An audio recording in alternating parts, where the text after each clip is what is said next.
Uno, dos.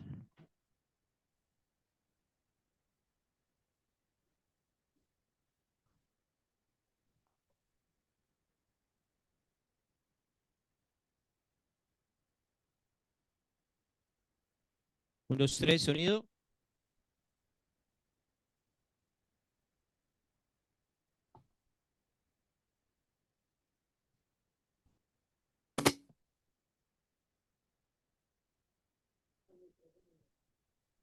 Sí.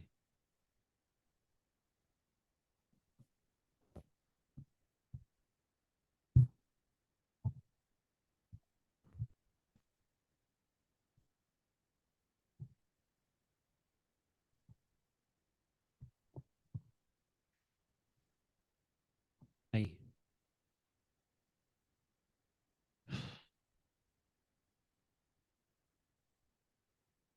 Shalom, shalom a todos los que nos están viendo por este medio de YouTube.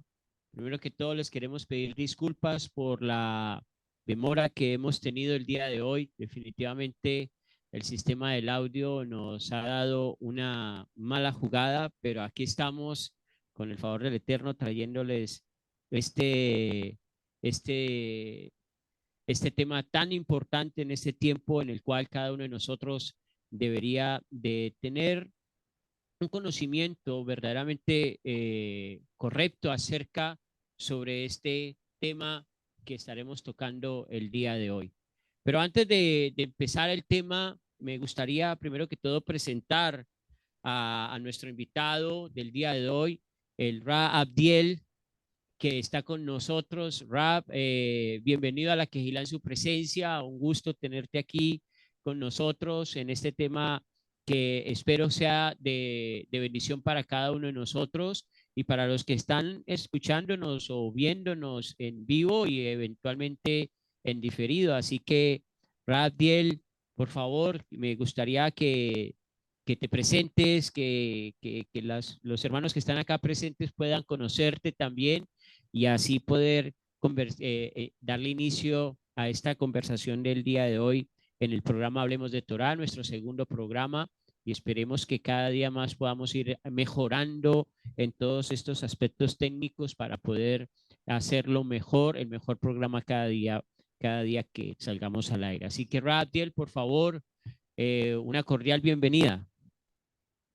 Muchas gracias, estimado Walter, por la invitación. Yo me siento muy contento de estar acá con usted y poder conocerle y poder interactuar más a menudo. Así que me siento muy contento y gustoso de estar acá y sobre todo acompañado por mi apreciado maestro y colega Immanuel.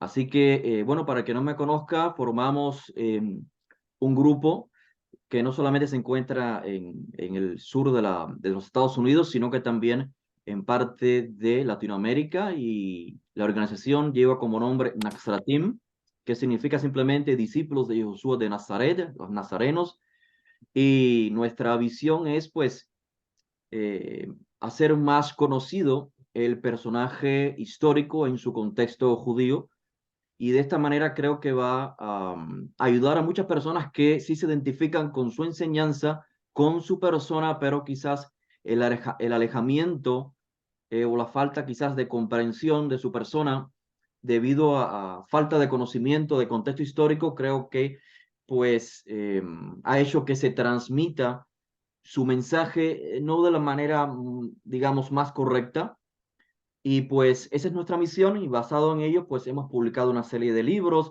y tenemos una fundación que tiene ese fin, de transmitir la persona de Josué de Nazaret y sus primeros discípulos, sus enseñanzas, de una manera bastante contextual, tomando en consideración el contexto histórico de los textos, que es realmente lo que tenemos de sus discípulos para poder acercarnos al personaje. Así que reitero mi gratitud por la invitación y muy contento estoy de estar con ustedes acá, y desde ahora le digo pues que cuente con mi participación en próximas eh, charlas, conferencias, con todo gusto.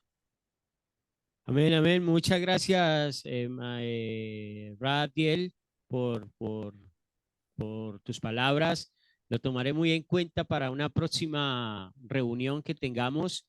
Antes de pasar con nuestro maestro, el Morey Manuel, quería también presentarlo y que también le diera la bienvenida a este día de estudio en este programa Hablemos de Torah. Por favor, Morey Manuel. Muchas gracias, maestro Walter, y a la comunidad ya en su presencia de New Jersey.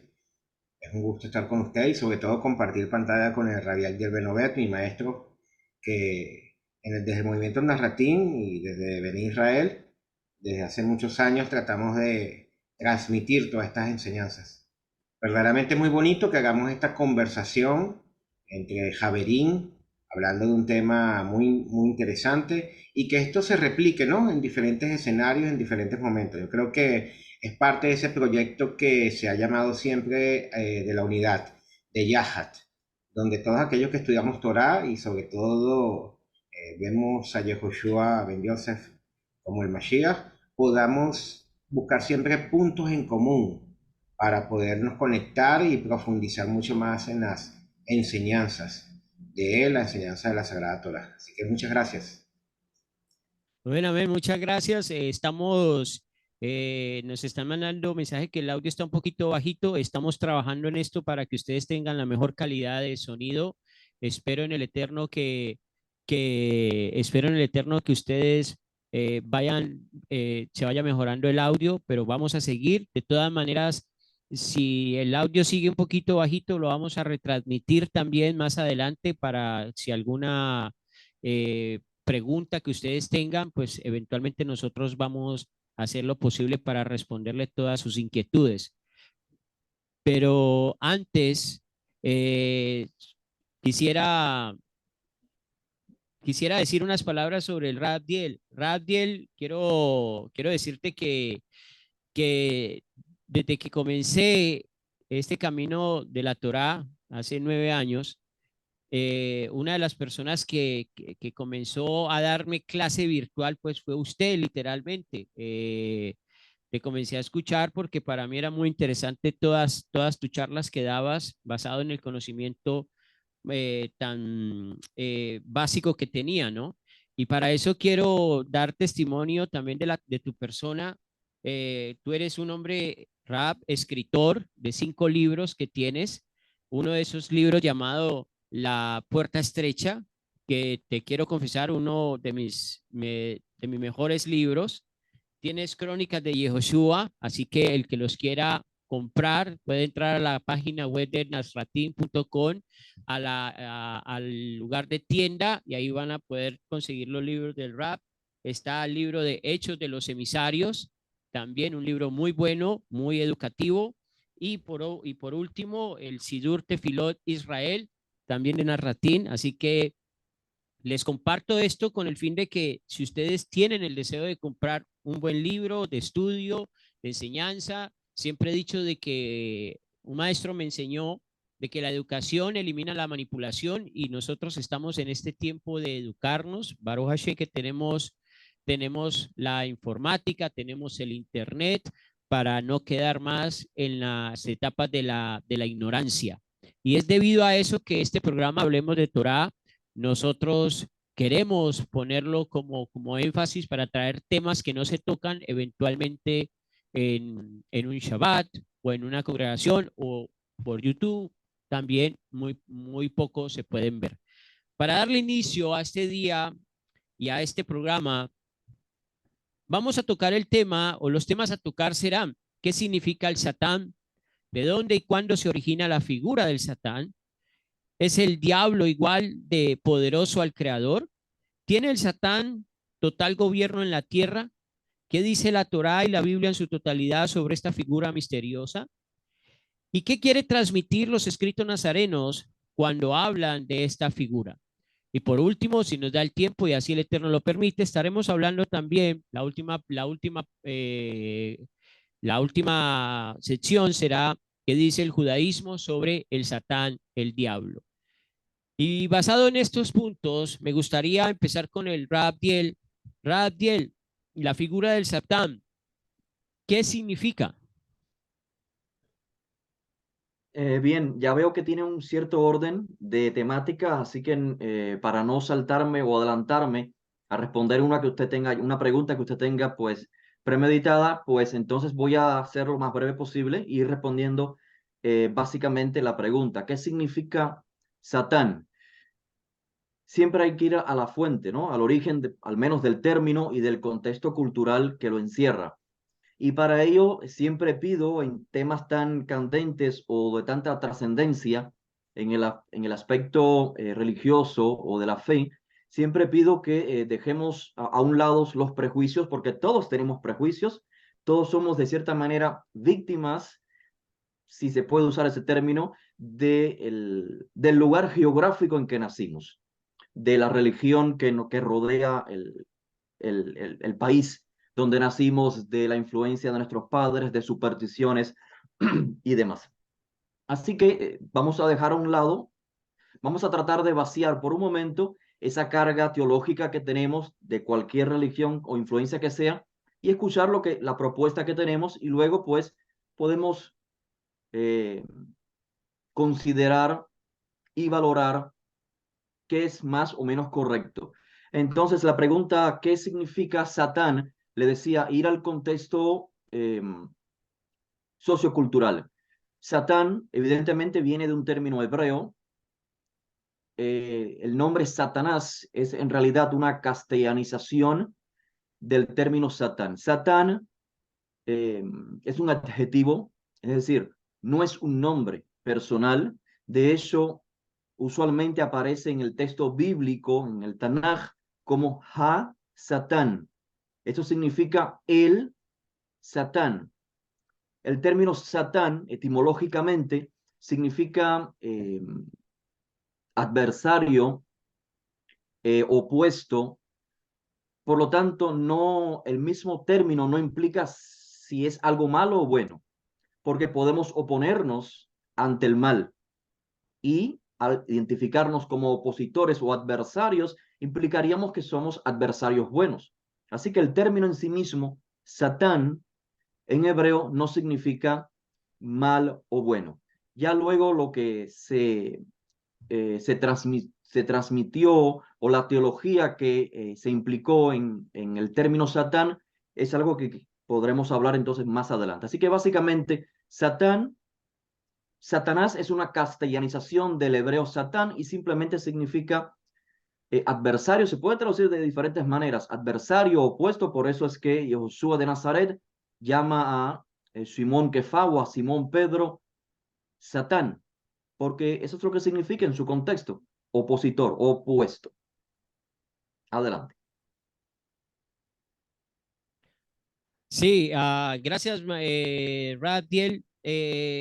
Como para algo de información, dice el, perdón, que aquí tuve un pequeño movimiento. La enciclopedia World History Encyclopedia dice lo siguiente: Satán o Satanás o el diablo es uno de los personajes más conocidos en las tradiciones occidentales del judaísmo, el cristianismo y el islam. Sorprendentemente está ligada llegó tarde al mundo antiguo. Satán, como un ser totalmente maligno, no se encuentra en ninguna parte de la Biblia hebrea o Antiguo Testamento para los cristianos. Y dice esta misma fuente que el término evolucionó durante el apogeo del imperio persa, comenzando en el año 550 antes de Cristo. Lo que nos alude es que el término Satán es un término que evoluciona debido a ciertos movimientos, podríamos decir, religiosos o paganos de la época del año 550 antes de Cristo.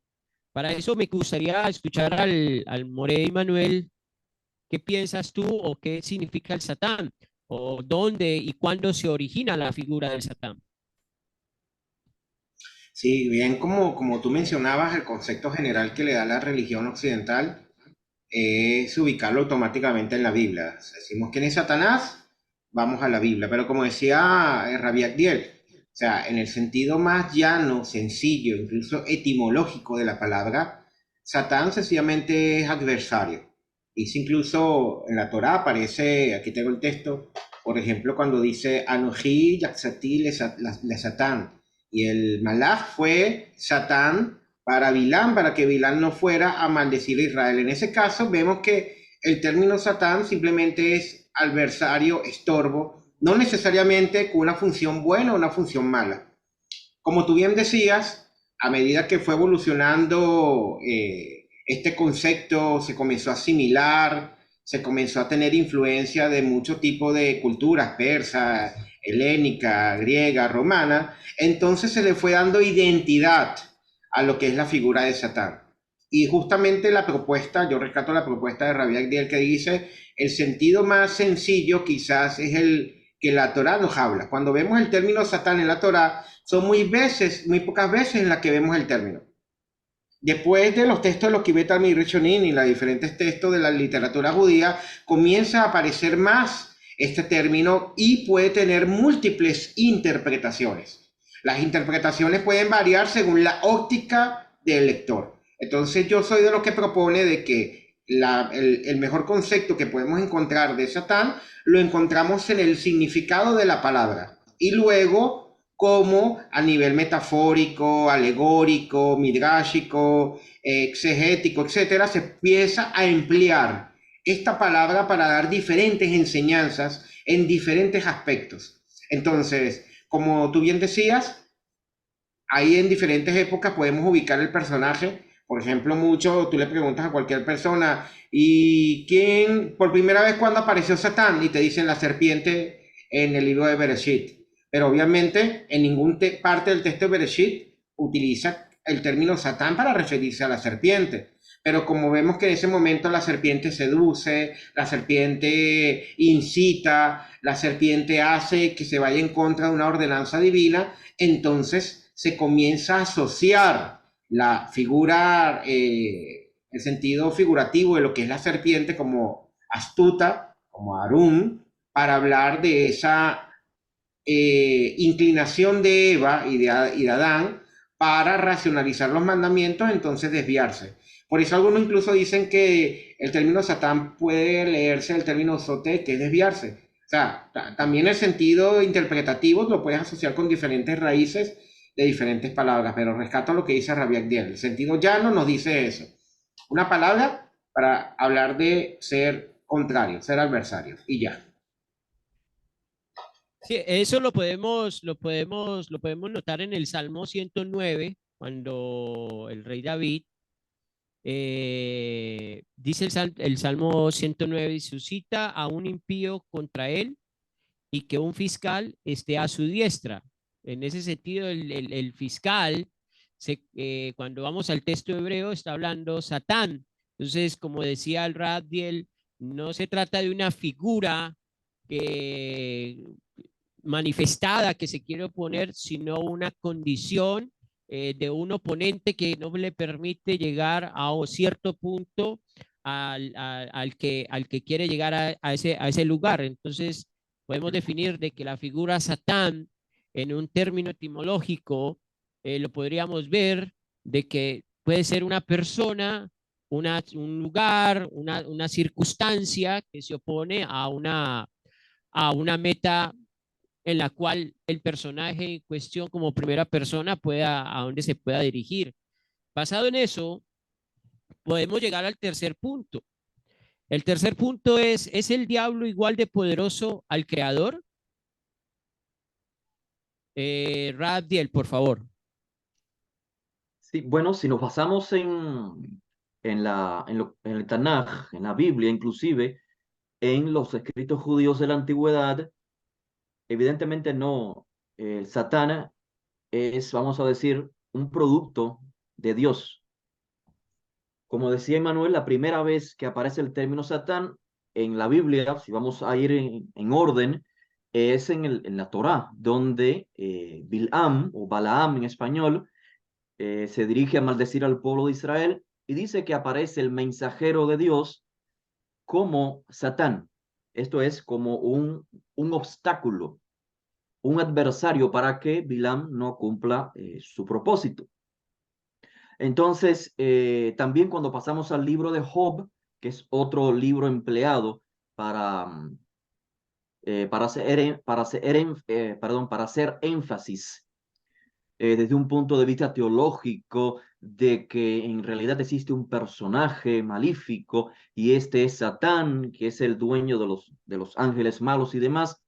Realmente Job, el libro de Job, que está lleno de simbología y es realmente una historia muy pintoresca de la realidad del ser humano en todo sentido, vemos que el llamado Satán en el libro de Job tiene el mismo contexto literario del Satán en el libro de la Torá. Así como el Satán era un mensajero eh, obstaculizando el camino o el progreso de Bilam, también vemos que el Satán en el libro de Job es alguien que está obstaculizando, creándole un conflicto, por así decirlo, a Job. Así que ambos eh, personajes o mensajeros llamados Satán están al servicio de la divinidad. No sé cuántos recuerdan también esos dos famosos citas bíblicas, una en Crónicas y otra en Samuel, donde se narra el mismo evento, el mismo evento histórico en el que David censa al pueblo de Israel. En Crónicas dice, si mal no recuerdo, que es Dios quien hace que David cense al pueblo, mientras que en Samuel, si mal no recuerdo, dice que fue el Satán. No hay una contradicción, es simplemente que el Satán, como decía el maestro Immanuel, se vino a conocer, o el término se empleó para describir, a fin de cuentas, la posibilidad que tiene el ser humano de hacer el mal. Y esta posibilidad fue creada por el propio creador, valga la redundancia. Así que Satán implica ese mensajero divino, es decir, una fuerza del Todopoderoso, una manera que del Dios creador influir en el mundo, puede ser identificada como Satán en diferentes contextos, como decía el maestro Immanuel. Así que no existe una contradicción entre el registro en Crónicas y en el de Samuel, simplemente que son dos maneras de ver el evento. Una es que todo depende de Dios. Si David se dejó influenciar por la posibilidad de hacer el mal, entiéndase, Satán, esto también está bajo el plan de Dios, porque es, a fin de cuentas, Dios el autor de toda la existencia. Así que esto es importante tenerlo claro, porque cuando leemos los textos bíblicos, siempre tenemos que tener presente y considerar antes de interpretar cuál es el enfoque, o sea, cuál es el enfoque a partir del cual el autor está escribiendo. Porque, estimados, de cierta manera tenemos que decir que Dios no quiere el mal, ¿cierto? Que lo malo Dios lo desecha. A Dios le desagrada el mal, pero a fin de cuentas hay un solo creador. Y el creador, como dice el profeta Isaías, es el autor del mal y del bien. O sea, del libre albedrío. Así que siempre tenemos que tomar en consideración, repito, la perspectiva o la visión a través de la cual el autor está escribiendo. Si es considerando que Dios es la fuente de todo lo que existe, mal, bien, o si simplemente queremos decir, como ahora yo puedo decir, eh, cuando una persona obró mal, no puedes culpar a Dios. Pero otra persona pudiese decir, pero es que Dios es la fuente de la existencia y caemos en la narrativa del Génesis. ¿Qué le contestó Adán a Dios? Pero fue la mujer que tú me diste. ¿Y qué dijo Javá? ¿Qué dijo Eva? Y así cada uno fue culpando al autor de la creación. Así que esa disyuntiva ha estado con nosotros, con los seres humanos, toda nuestra vida, y es por nuestra manera finita en que queremos percibir al Creador. Y siendo el Creador, pues Él es infinito, todo lo puede hacer y nuestra manera de concebirlo siempre será limitada. Así que nada, enfatizar una vez más que para comprender los textos siempre hay que ver los textos circundantes, cuál es el objetivo del autor. Y así podemos comprender los textos y no encontrar contradicciones entre ellos. Muchas gracias, Ratiel. Vamos con el Mori Manuel, por favor, Mori Manuel, basados en la misma pregunta. ¿Cómo podríamos entonces, de pronto, para al oyente moderno, al lector moderno, poderle sacar ese contexto de pensamiento? ¿Cuál sería para usted el mejor consejo para darle a una persona, ya que tenemos el fundamento en lo que Radiel nos está hablando, basado en tu experiencia? ¿Cómo podríamos nosotros explicarle a una persona en este tiempo acerca de este punto? Sí, bueno, yo creo que cada quien es libre de tener las creencias que desee, ¿no? Pero como nos desenvolvemos en un entorno donde hay personas que su sistema de creencias dice estar dado por la Biblia, por el texto hebreo, por el texto del pueblo de Israel llamado Biblia, desde la Torá, los Nevi'im, los Ketuvim, incluso los Kibet al-Mir Rishonim, el mal llamado Nuevo Testamento, como textos judíos. Entonces, cuando una persona dice basar su vida bajo estos textos, pero se encuentra con estos conceptos, cuando nosotros que tenemos el mismo texto no tenemos dichos conceptos, mi mejor consejo es que la persona primeramente indague un poco en la raíz de dicho concepto y sobre todo dentro de la base bíblica. Ejemplo, ¿de dónde nace la creencia de un Dios bueno y un Dios malo? Dualismo, no nace en Israel. ¿Qué dice la Torá? ¿Acaso hay otra deidad que genere oposición con el Creador? Eija dice, de la boca del Eterno sale lo bueno y sale lo malo. Isayahu dice, yo soy Hashem que lo hace todo, hago la luz y la oscuridad, hago el bien y el mal, yo solo lo hago todo. La misma Torá nos dice, a ti te fue mostrado para que sepas, Hashem es Elohim, y la frase que más me gusta, porque siempre la recito, en Od Milvado, no hay nada fuera de él. Esos textos desechan por completo la idea de que haya una entidad maligna que sea capaz de oponerse al Creador y que el Creador no la pueda destruir de inmediato. Ahora bien, como hay influencia de otras creencias, de otras culturas, de otras filosofías, es muy importante siempre aferrarse a los textos y como dice Ragdiel, a veces no se trata de que la persona cree en algo porque sencillamente vino alguien y le enseñó dualismo. Es sencillamente porque de manera cultural se nos enseña un concepto y luego cuando vemos los textos simplemente lo asociamos, hacemos una asociación sencillamente superficial, pero decimos, ok, aquí está. Es como la persona que crea en la Trinidad, que hay un Dios trino, y la Biblia no lo dice, ¿no? Pero si dice en un libro, Kadosh, Kadosh, Kadosh, Santo, Santo, Santo, mira, lo mencionó 3 veces, ahí está el concepto. Es una cuestión de unas asociaciones muy superficiales. Yo siempre doy un ejemplo. Hay una frase que dice, los hijos de Dios cayeron del cielo. Entonces yo le digo a mis estudiantes, ¿cuál sería la correcta interpretación de esta frase? Si la ve un griego con filosofía griega va a pensar que un hijo de Dios es un hijo de Zeus. Zeus tiene relaciones con mujeres mortales, nacen semidioses, él los invita a vivir al Olimpo, y si no han estudiado mitología griega, por lo menos vieron las películas de Disney.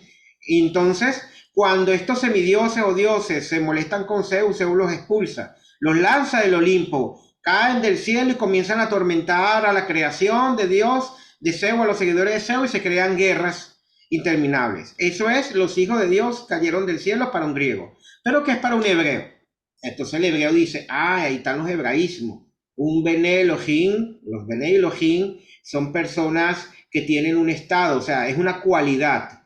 Un hijo de Dios no es algo biológico, también es la cualidad de seguir al Creador, de ser justo, de ser piadoso. Incluso en Bereshit, cuando se habla de los Bene Elohim, se puede hablar de los hijos de los poderosos, gobernantes o jueces, porque el término Elohim tiene muchas aplicaciones. ¿Y qué es caer del cielo?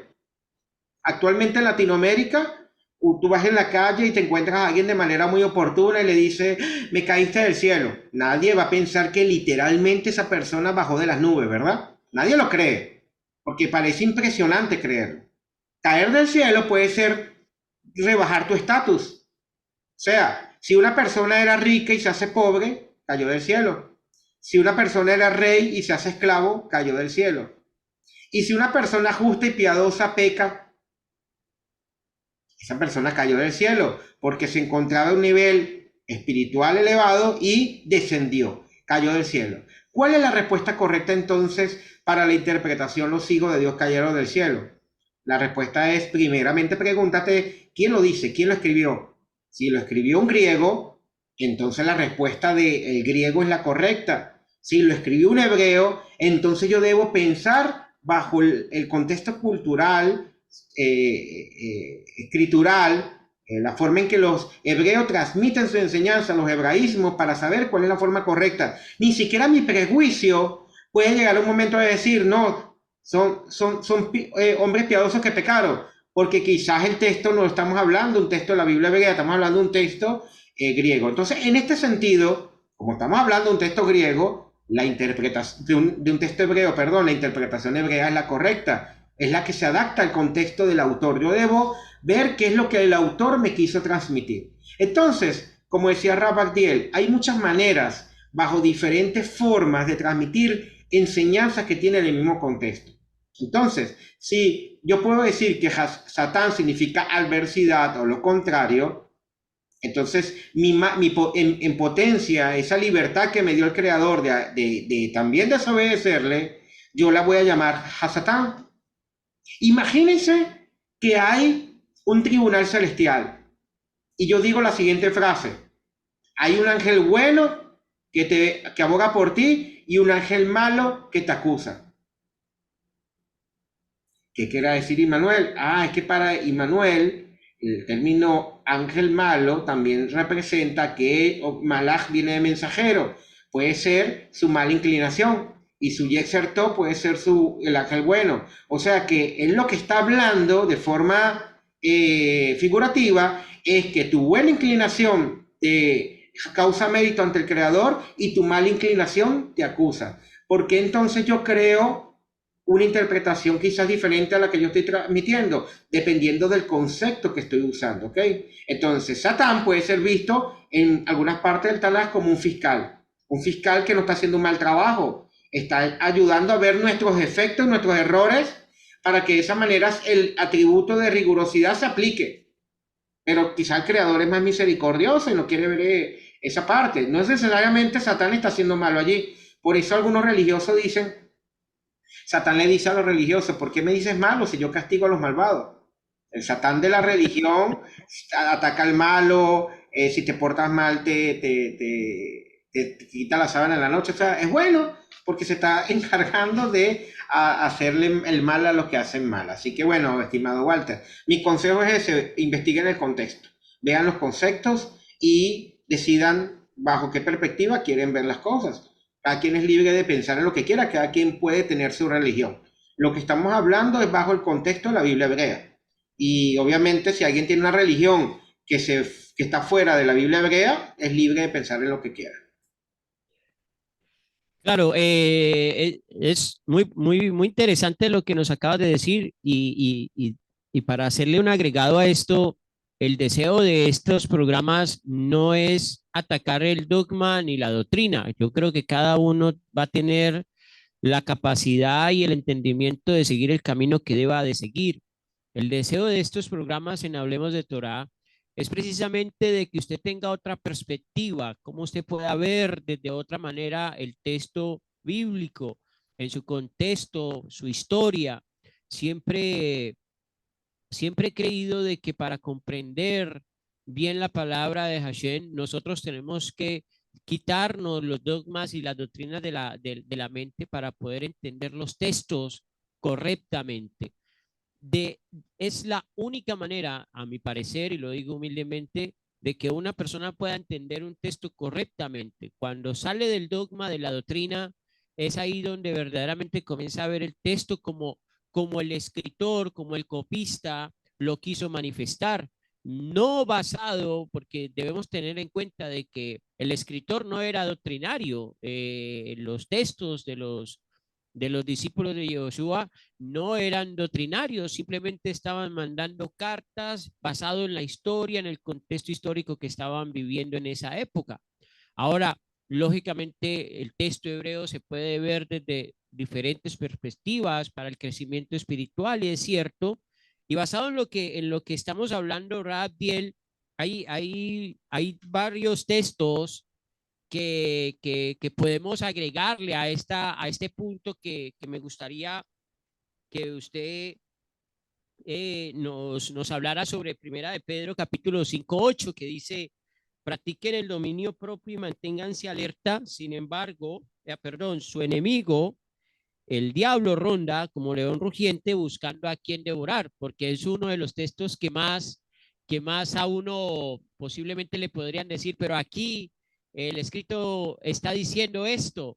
¿Cómo usted me lo puede explicar? ¿Qué nos podrías decir acerca de ese texto, Rabdiel? Sí, ese es un texto que sirve de ejemplo para comprender que el mundo judío, inclusive vamos a decir todo el mundo mediterráneo, usaba mucho la simbología, como lo decía Immanuel previamente, y llega un momento en que se comienza a personificar esta potestad de hacer el mal. Y es por eso que tenemos inclusive en el Talmud, aunque es una literatura mucho posterior a los escritos de los discípulos, si usted cita, allí se dice, no recuerdo el nombre de qué rabino, que tanto el Satán como la mala inclinación es la misma cosa. O sea, que a fin de cuentas, eh, no podemos olvidar, como decía Emmanuel, la fuente, el contexto, quién lo dijo, cuándo lo dijo, en qué contexto lo dijo. Y esa es la fuente, porque aunque es una pregunta que cree usted, había mencionado que la tratará más adelante, que es el Satán para el judaísmo, aunque tendríamos que hablar de judaísmos en plural, pero el judaísmo presente es una clara evidencia de que ha ido evolucionando, ha ido cambiando todas las creencias, todas las religiones, todos los grupos étnicos al interactuar con otras culturas, pues comparten y adquieren un poco la una de la otra. Y le decía esto porque sí, tenemos que ir a los textos, y ese que usted citó es uno clásico, el de Pedro, para comprender esto, que llega el momento en que los judíos comienzan a personificar el concepto Satán, pero sigue siendo un concepto, porque no puede ser que en una sección digamos, del mismo libro se presente Satán como un concepto y en otra se le ponga caracteres humanos, o sea, se le personifique.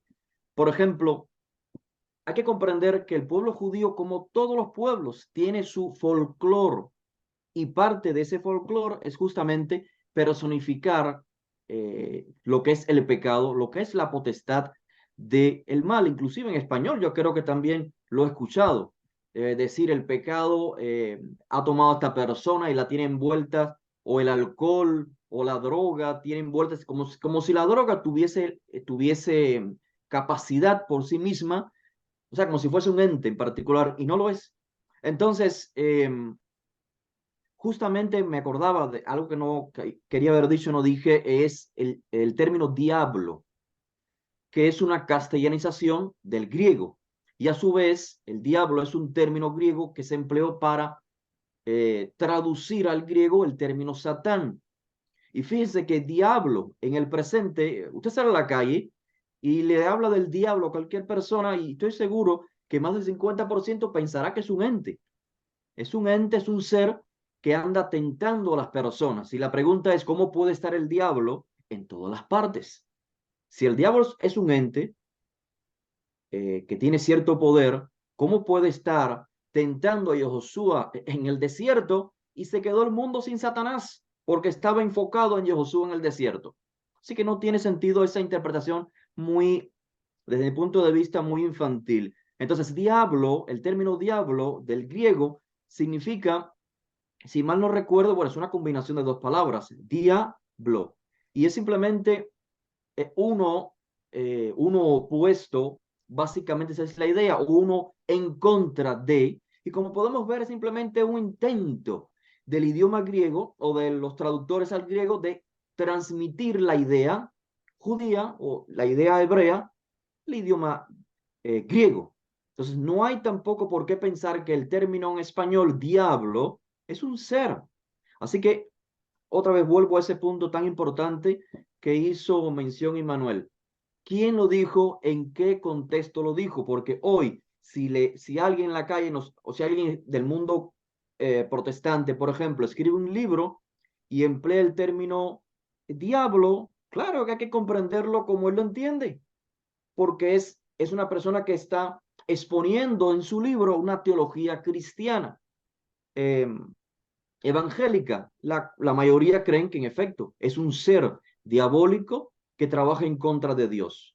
Entonces, claro, si yo me topo un libro, o si abro un libro proveniente de teología cristiana evangélica, tengo que leerlo de esa manera, pero si el libro, en este caso, el mal llamado Nuevo Testamento, no pertenece al cristianismo, sino que lo antecede en tiempo y en concepto, entonces hay que leerlo de esa manera. Así que yo le quiero citar unos textos donde se nota esto que les estoy diciendo claramente. Bueno, ya le mencionaba, en el libro de Mateo dice que el Espíritu, evidentemente de Dios, llevó a Josué al desierto para que fuese probado por Satán.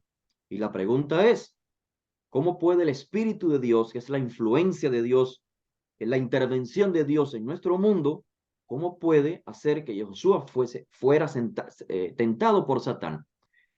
Claramente, cuando comienza a describirse las tentaciones en el desierto, el contexto es algo que está sucediendo en su mente. O sea, es la posibilidad que Josué, como ser humano, como individuo, tiene de hacer el mal o hacer el bien. Y por eso podemos comprender las tentaciones. Todo esto te daré, si a mí me sirves, ¿cierto? Si conviertes la roca, la piedra en pan.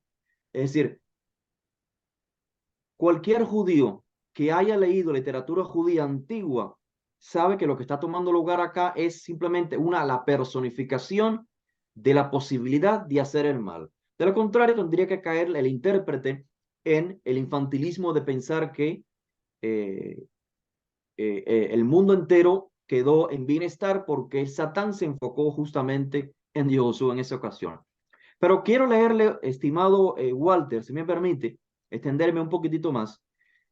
Y en uno de los versos o versículos más citados o secciones del llamado Nuevo Testamento más citados, para evidenciar o mostrar que en efecto Satanás es un ser que va tentando por el mundo por iniciativa propia y no como la posibilidad que Dios, que el ser infinito, el todopoderoso le entrega al ser humano para hacer el bien o el mal, pues es lo narrado en Hechos 5, donde se dice que había un hombre llamado Hananiah, junto a su esposa Shapira, vendieron su propiedad, seguro que ya recordarán, y este señor Hananiah y Shapira se quedó con parte del precio en lugar de compartirlo en la comunidad.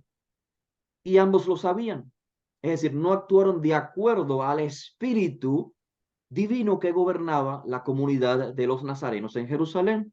Dice que trajo una sola parte, la puso los pies ante de los emisarios, y entonces Pedro le dijo, Hananiah, y voy a leer ahora literalmente, Hananiah, ¿por qué el Satán, entiéndase, el deseo por hacer lo malo o lo contrario o la adversidad o lo opuesto, por qué el Satán llenó tu corazón?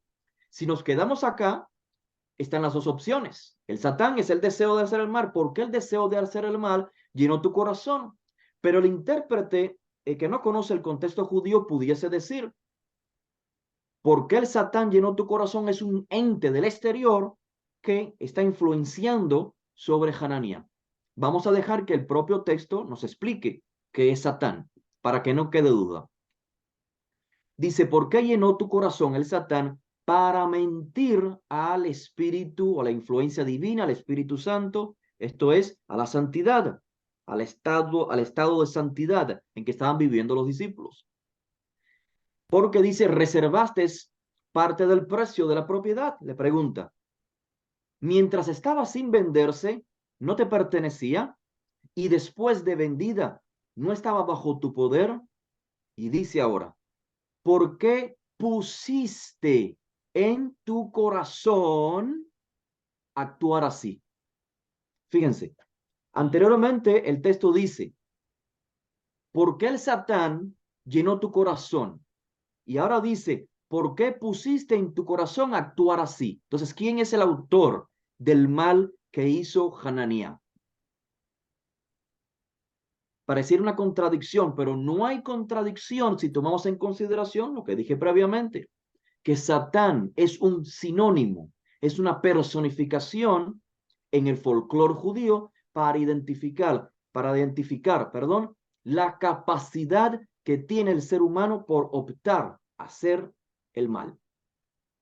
Entonces dice, no mentiste al ser humano, sino pues al Todopoderoso.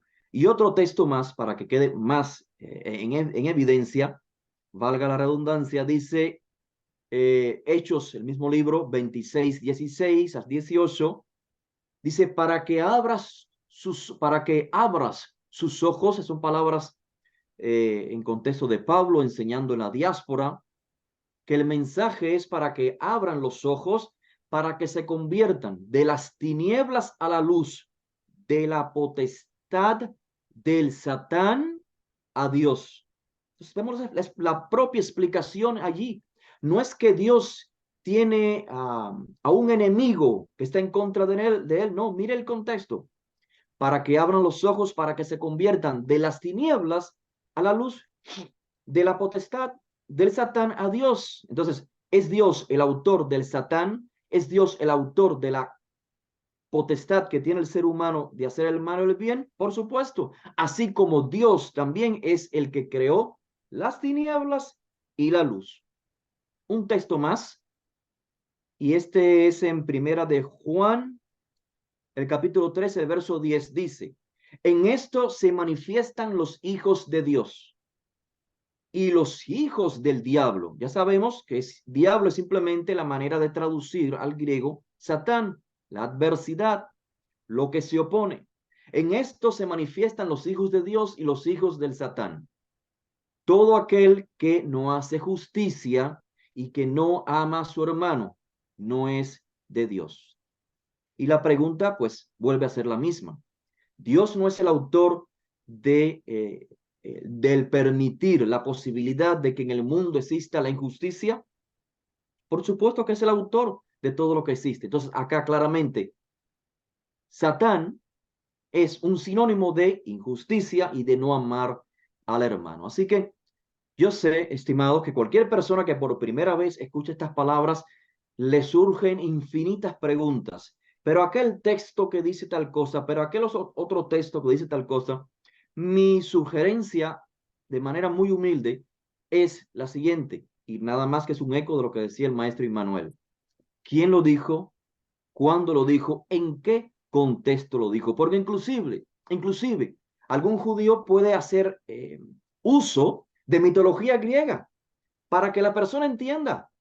Si le está escribiendo a judíos helenizados, cuyo concepto de la divinidad es el griego, bien puedo yo, ¿qué estoy haciendo hoy acá? No estoy empleando el término Dios, no estoy empleando el término diablo, pero como le acabo de decir, yo no creo en el concepto de diablo como lo transmite la cristiandad, ni creo en el concepto de Dios como lo transmite la mitología griega.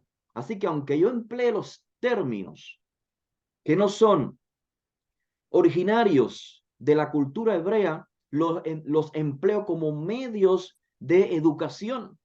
Y eso es lo que hay que considerar. ¿Quién lo dice? ¿A quién se lo dice? ¿En qué contexto se lo está diciendo? Y esa es la llave que le hará comprender cualquier texto, judío o no judío, aún en el presente. Gracias, Rap. Ah, a este punto, pues lógicamente le podríamos agregar la pregunta a lo que venía, ¿no? ¿Tiene el Satán total gobierno en la tierra? Lógicamente con estos textos vamos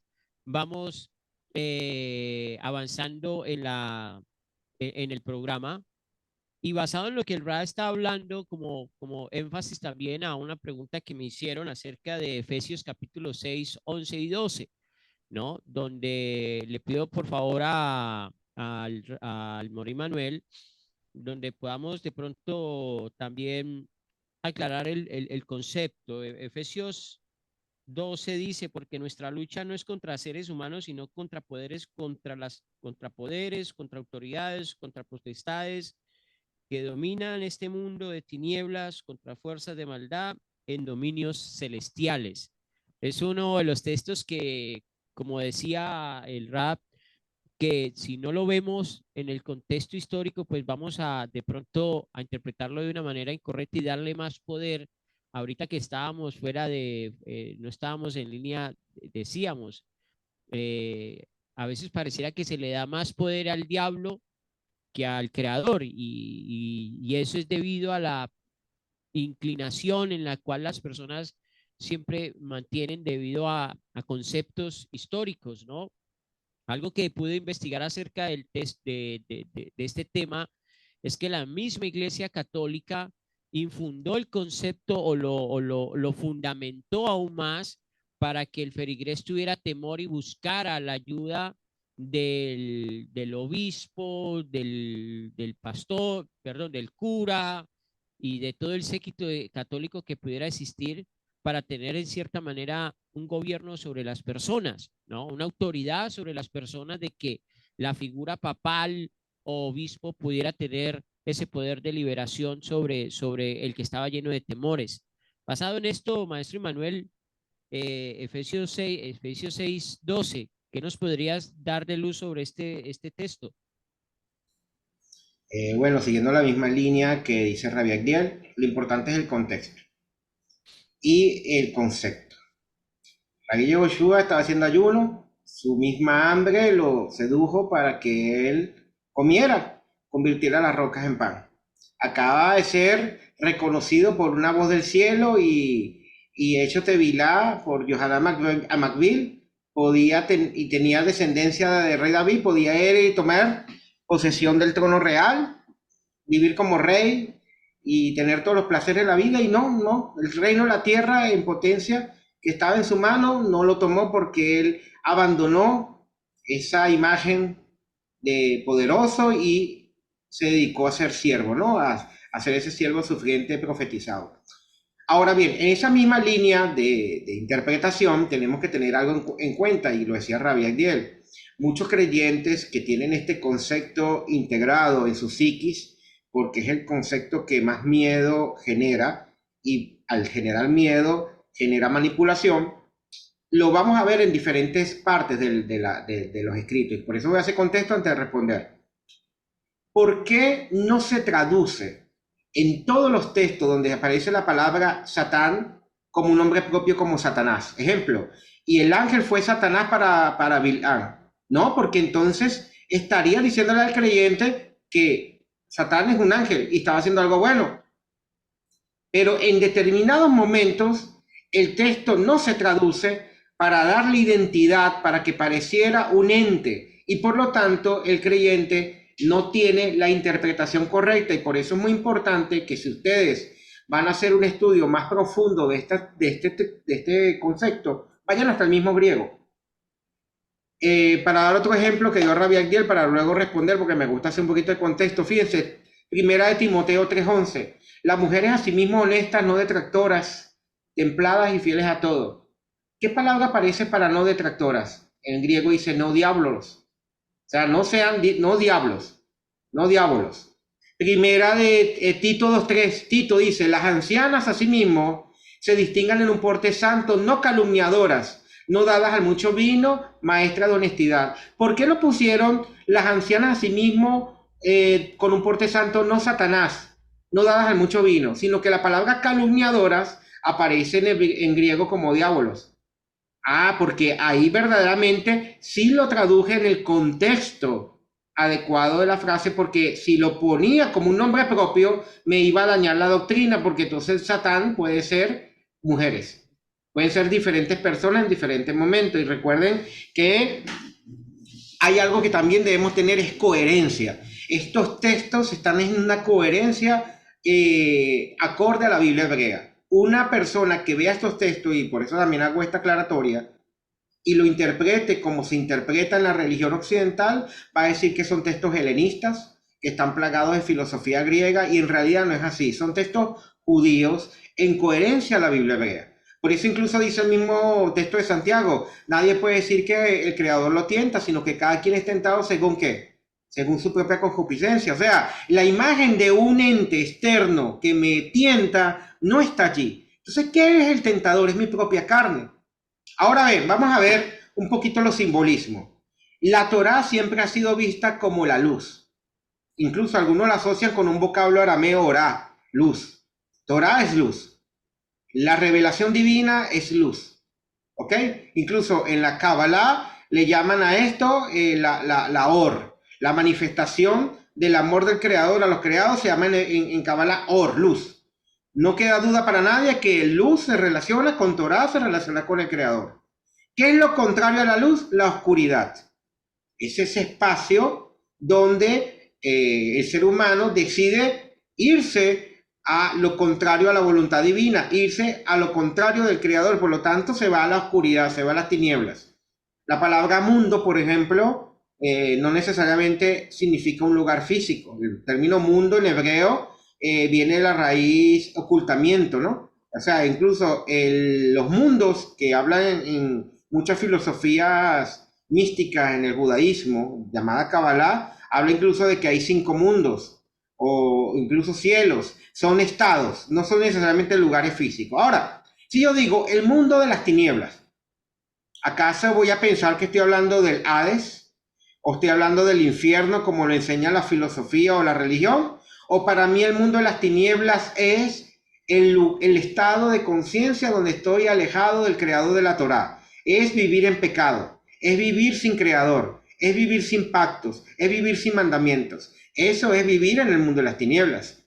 Entonces ya separamos el concepto, la frase, de un concepto totalmente místico o de la mitología griega. Entonces, si las tinieblas son lo contrario a la Torá, ¿acaso nuestra lucha es contra otras personas? ¿Acaso nuestra lucha es militar? Hay un rabino que decía, el peor enemigo de Israel no son los ejércitos. Y muchos que quisieron destruir a Israel a punto de ejércitos no pudieron acabar con el pueblo judío. Pero ¿cuál fue la mejor estrategia que lograron hacer para acabar con Israel, acabar su identidad, acabar su conexión con el Creador? ¿Y qué hacía? Prohibir el estudio de la Torá, prohibir la circuncisión, prohibir los matrimonios. Por lo tanto, nuestra lucha no es contra carne o sangre, nuestra lucha no es física. Nuestra lucha es contra potestades de las tinieblas, contra enseñanzas, contra religiones, contra filosofías que lleven a que el judío se asimile. El helenismo es un ejemplo. La religión romana que se levantó, que luego el libro Apocalipsis nos advierte, de esa bestia que nos marcará en las manos y en la frente, eso también es figurativo. ¿Por qué manos y frente? Manos simboliza el maaseh, la acción. ¿Acaso la Torá no nos dice en Devarim con el Shema y colocarás estas palabras entre tus manos? Las atarás en tus manos. ¿Qué quiere decir eso? Que me escriba aquí el Shema, no, sino que mis acciones tienen que ser Torá. Las colocarás entre tus ojos, mi pensamiento, meditarás en la Torá día y noche.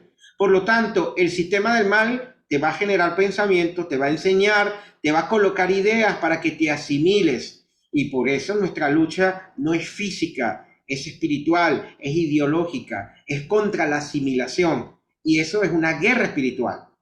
Entonces fíjense cómo el mismo concepto con pequeñas asociaciones de la Torá y pequeñas asociaciones del contexto de los Kibbutz Amish Rishonim nos habla y no empezamos a crear enseñanzas de que, bueno, la potestad de las tinieblas, que está Satán, está el diablo, están los demonios, hay un ejército demoníaco y comenzamos a darle incluso, como en el ejército, colocarle grados y colocarle identidad a cada uno. Lo que la imaginación del ser humano desee ver en un texto lo puede hacer, pero la coherencia y el contexto nos lo dice claro. Entonces, la enseñanza de Rabbi Yehoshua es contra qué? Nos llama a la teshuvá, nos llama a ir en contra de la pérdida de identidad, contra la asimilación, contra el mal proceder. Y Shaul, en ese mismo espíritu de llamarnos a volver a la Torá, nos está diciendo que nuestra lucha no es como levantarnos en armas contra el Imperio Romano.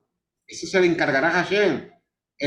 Lo primero que tenemos que preocuparnos nosotros es en conectarnos con Hashem, y es Hashem el que va a ser nuestro escudo. Por eso todo el ejemplo de lo que ha ocurrido en la Tanaj entre exilios y retorno a la tierra prometida es eso. El exilio es la consecuencia del mal proceder, de alejarse de la Torá, de irse a la idolatría. Eso es lo que habla Shaul contra potestad de las tinieblas. Y un ejemplo lo hemos visto en los últimos siglos. ¿Quién ha robado más almas del pueblo judío? ¿Los nazis o la asimilación? Creo que ha sido la asimilación. Entonces nuestra lucha es contra esa asimilación, esa potestad de las tinieblas. Adelante, Walter. Gracias, maestro Manuel. Para datos de información, o más bien para ponerle un poco más de piso a lo que Rabbi Adiel está diciendo y lo que usted está diciendo, maestro Manuel, dice lo siguiente: en el siglo IV, el profeta persa Zoroastro hizo la descripción de un ser llamado Airman o Angra Mainyu. Según sus palabras, Aimran era el príncipe de las tinieblas y libró una lucha permanente contra Mazda, el príncipe de la luz. Dice la enciclopedia bíblica que en los tiempos de la deportación a Babilonia, los judíos o los hebreos tomaron esa imagen para precisamente lo que tú estás hablando, Mori Manuel y Rabbi Adiel. Toman esa imagen para poder manifestar a los mismos hebreos el peligro de las asimilaciones, de que ellos no podían seguir ese contexto de pensamiento porque eso los iba a llevar a creer a otros dioses o a crear otros dioses que muy posiblemente también ya estaban creados en el tiempo, en el cuarto siglo. Entonces ahí vamos poniendo como fundamento y base a lo que ustedes dos están diciendo, de que lógicamente cuando vemos la historia, vamos a ver de que el Satán es un ser creado por el mismo temor también del ser humano. El ser humano tiene un problema en la psiquis o en la psicología, se llama ese problema del muñeco de paja. Comienzas a crear algo con el fin de tener cierta seguridad, pero en el primer momento en el cual te das cuenta de que es un muñeco de paja, que es una falacia, que es una mentira, pues entonces tienes dos opciones: o seguir colgado como muñeco de paja o bajarte de ese árbol para verdaderamente tener un concepto más correcto de lo que significa este ente mitológico que viene creado e inventado, aunque la Biblia hebrea nos habla en un concepto, no nos habla desde el punto de vista de un ente que tiene poder igual a Dios, sino de la condición del ser humano en la cual, a través de no gobernar sus emociones, sus sentimientos y sus deseos, lo lleva a dar pasos que son incorrectos en la vida y por ende a echarle culpa a un ente que no existe. ¿Por qué? Porque el error del ser humano es echarle la culpa a otro, y ahí es donde está la caída del ser humano: no reconocer sus propios errores, y eso es lo que hace la Torah y eso es lo que hizo nuestro Mesías, que nosotros pudiéramos entender verdaderamente de que el error no existe de algo ajeno a nosotros, sino que el error existe precisamente de nosotros, de nuestros deseos, de nuestros anhelos, de nuestras emociones. Una persona, un ser humano que no gobierna sus emociones constantemente va a errar.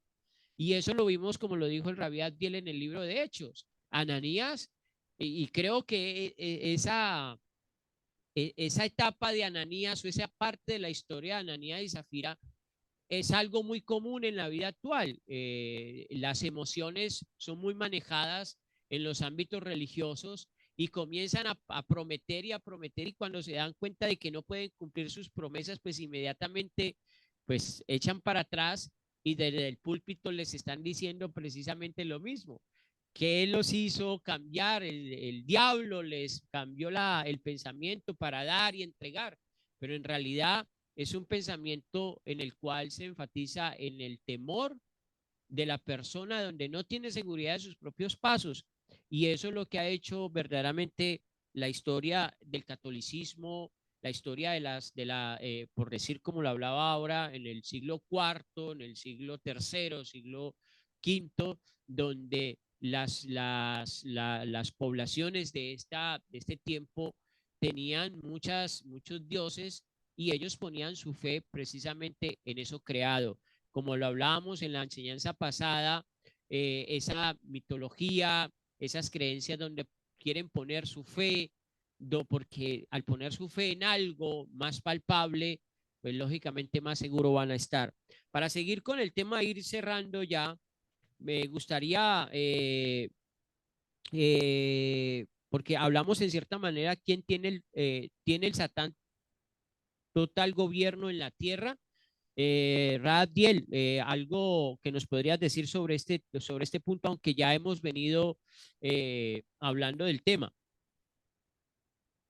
Sí, cómo no, siempre hay mucho, siempre hay algo más que decir y me gustó eso que la manera en que usted va aterrizando el, el tema, o sea, que sea práctico para la audiencia, porque sí, estamos hablando de teoría, de cómo pensaba en la antigüedad de los judíos y todo, pero bueno, en la práctica, ¿sí existe la influencia del mal en el ser humano? Sí, y somos nosotros quienes le damos riendas sueltas.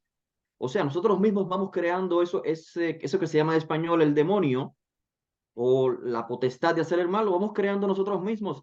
Y es que vamos otra vez, no podemos olvidarnos de la fuente que estamos hablando, que es el hebreo o el concepto hebreo, y es que el término ruach, que se traduce usualmente como espíritu en español, en realidad, si leyéramos la Biblia en hebreo, veríamos que hay gran cantidad de veces que se emplea el término ruach y no es traducido como espíritu, porque ruach habla justamente de esta fuerza, de ese ímpetu, de ese impulso que puede tener el ser humano.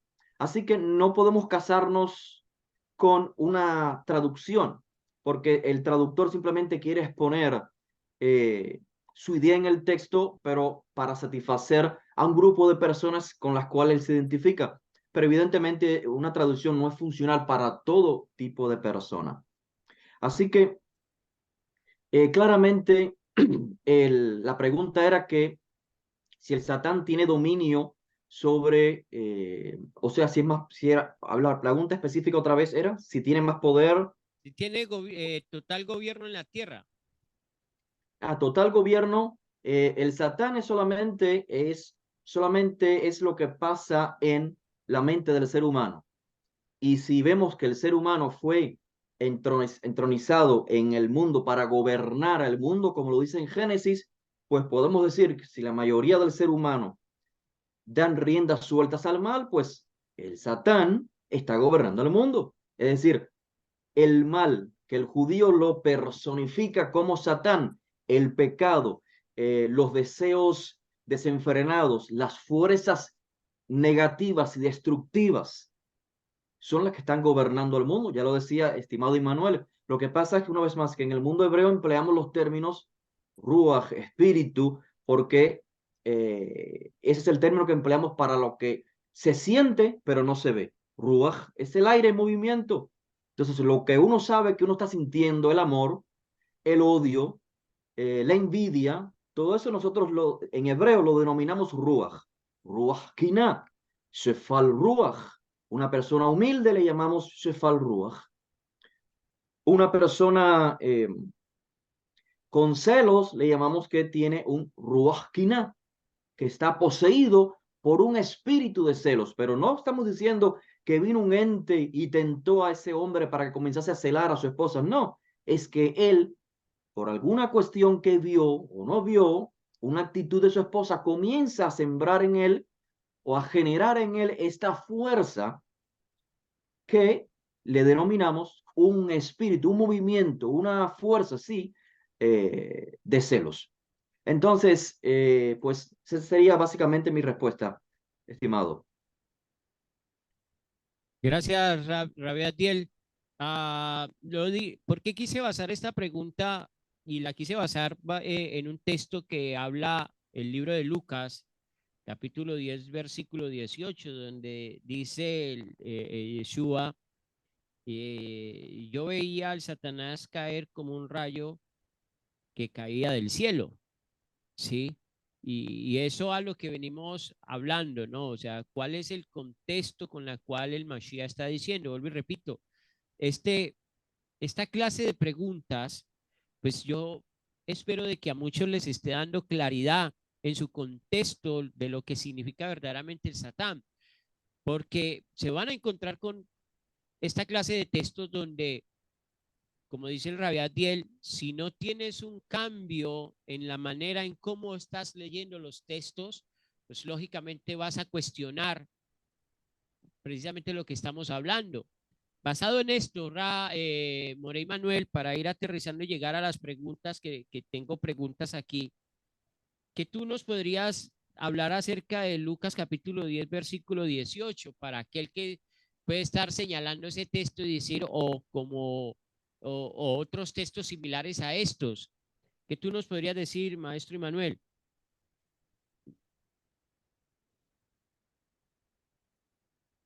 Lucas 10. Justamente como hemos venido hablando, o sea, cuando estudiamos el término Satán, hay que entender en qué contexto se dice, cuál es el recurso literario, la forma de transmitir la enseñanza que está rigiendo aquí. Por ejemplo, uno de los textos más fuertes para hablar de Satán es ese lucero que cayó del cielo, en contexto con Isaías. E incluso el mismo texto te dice de quién está hablando. Es un texto que tiene un destinatario.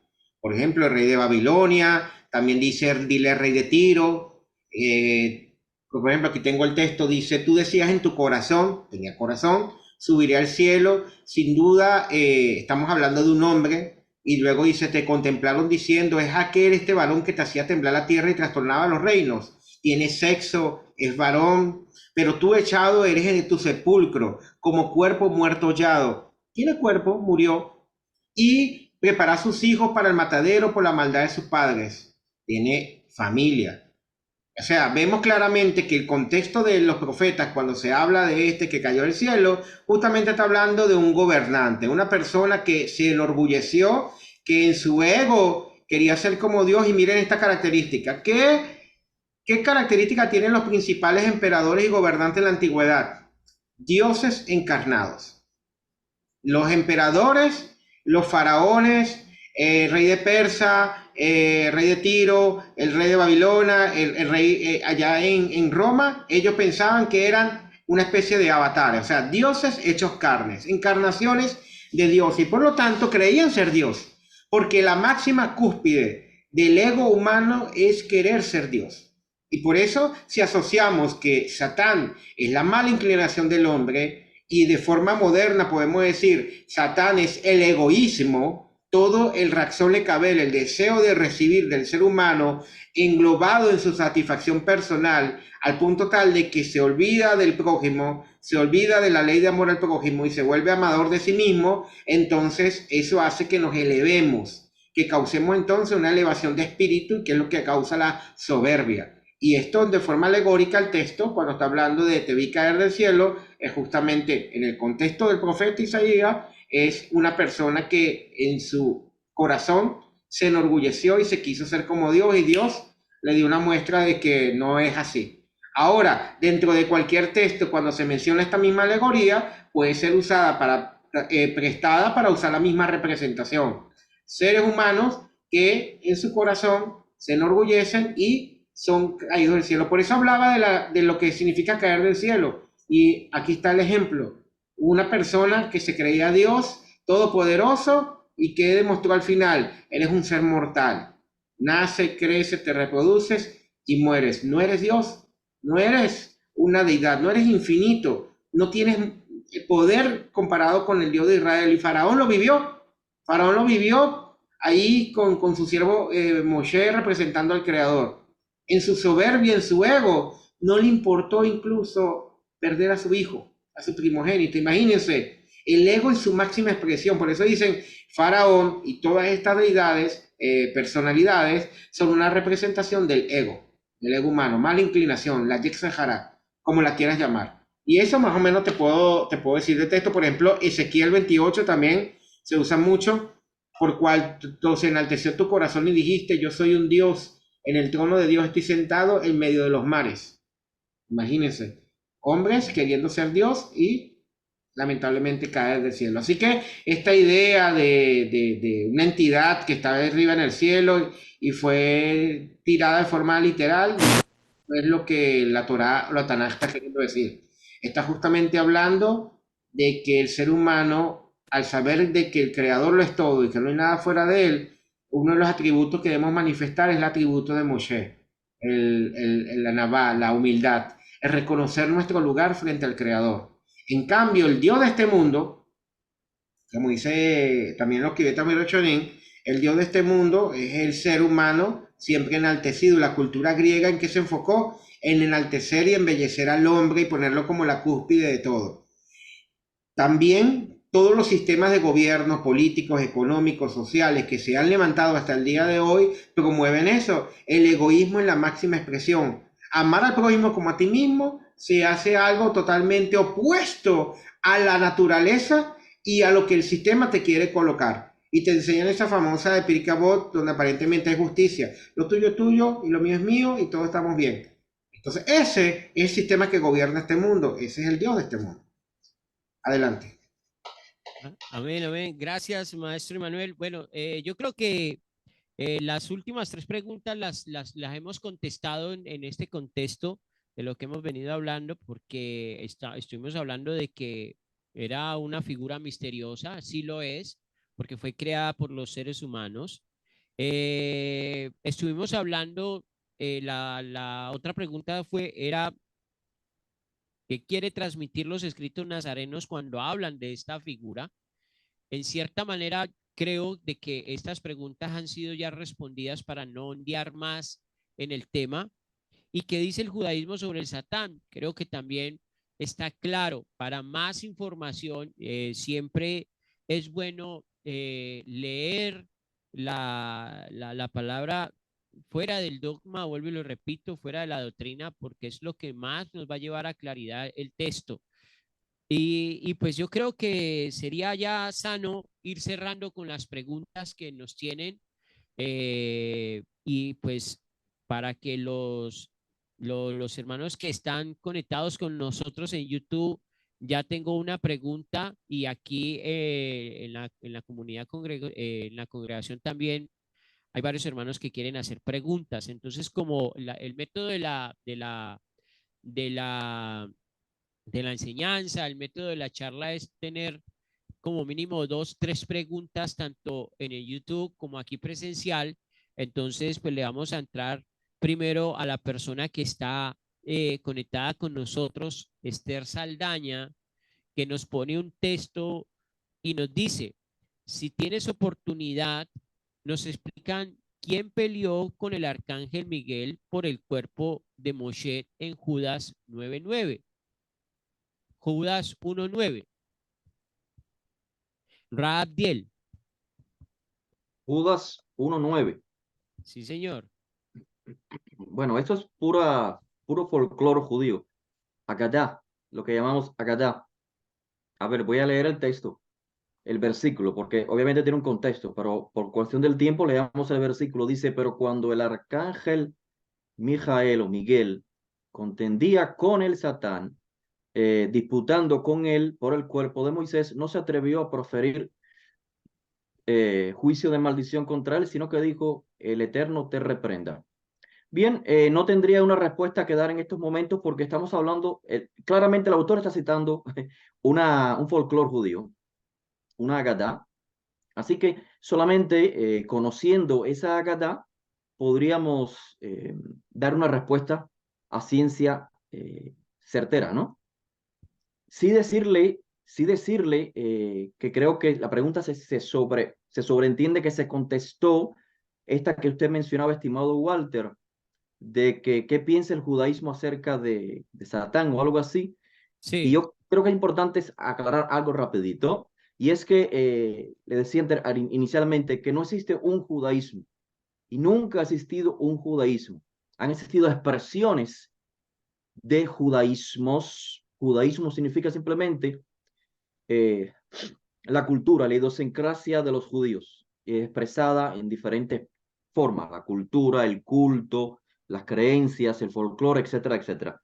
Y por eso es que dentro del judaísmo existen diferentes tendencias, eh, diferentes creencias, si queremos decir, de lo que significa, si realmente existe un personaje en particular que tiene un poder, pues hay rabinos que sí lo creían, otros que no. Y esto se refleja justamente en la literatura rabínica. Por ejemplo, anteriormente citaba, ya me acordé del nombre, de este rabino Simón Ben Lakish. Él vivió, si mal no recuerdo, en el siglo III, claro, de la era común, y él fue el que dijo, el Yetzer Hara, el Malach Amavet, el ángel destructor o el ángel de la muerte, y Satán es lo mismo. La razón por la que él dice eso, evidentemente, es porque habían judíos y líderes que creían que no era así, que existía un ángel de la muerte, que por otra parte estaba un Satán, un ser en particular, líder de otros ángeles, porque leían el libro de Job de manera no solamente figurativa, sino literal. Entonces, lo que está citando acá Judas es parte de ese tipo de literatura donde se empleaba gran cantidad de metáforas y su explicación, como decía Emmanuel, su explicación no puede ser literal, es metafórica. Y hay una enseñanza espiritual, práctica. Entonces, ese es el mensaje de esta cita de la Agadá, donde dice que el arcángel Miguel, fíjense que en la Torá no se habla de ningún mensajero llamado Mijael, sino que otra vez es producto.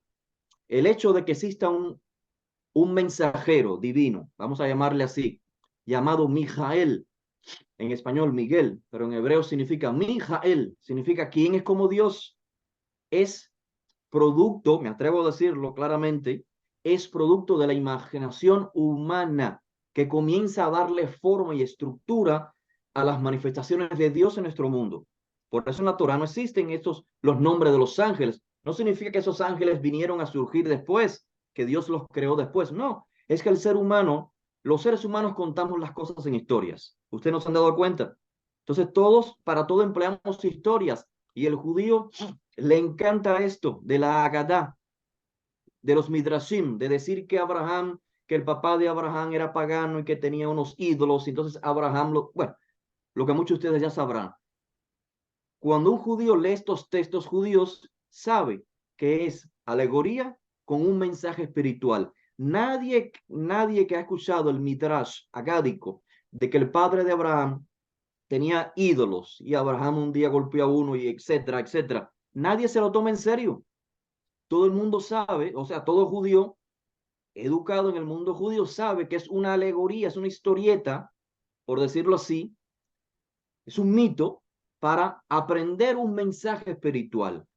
Entonces, cuando alguien repite esa alegoría o esa agadá, ese folclore judío, como decía Immanuel, se sigue perpetuando el significado alegórico, espiritual del texto. Entonces, cuando una persona de otra cultura se encuentra con la carta de Judas, escrito a una comunidad de judíos, y ve que dice que el arcángel, que es el Zar Hamalachim, uno de los principales de los mensajeros divinos, estaba peleando con el adversario, quien es, no se sabe, es un adversario, disputando con el cuerpo, por el cuerpo de Moisés, tenemos que quedarnos no con lo literal, porque ningún judío cree que esto es literal. Y esa Agadá se encuentra en otros lugares. Solo nos quedamos con el significado espiritual que, repito, basado en lo que hemos dicho, se puede comprender lo importante que es el cuerpo de Moshe para el pueblo de Israel.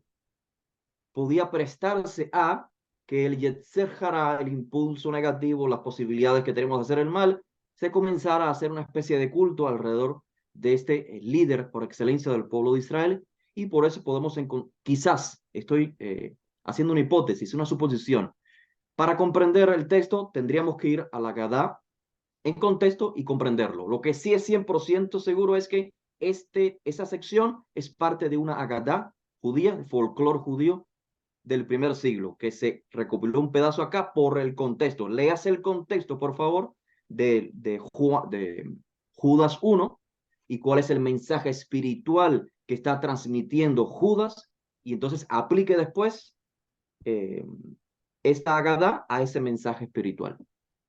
Incluso quería agregar, la misma Biblia cristiana en el título de la carta pone falsa doctrina y falsos maestros, o sea, a lo que se refiere. Falsas enseñanzas, no aceptar la autoridad del Creador, menciona Coras como el que se rebela contra la autoridad divina, contra Moshe, y cuál es la principal forma de alejarnos del Creador, la idolatría.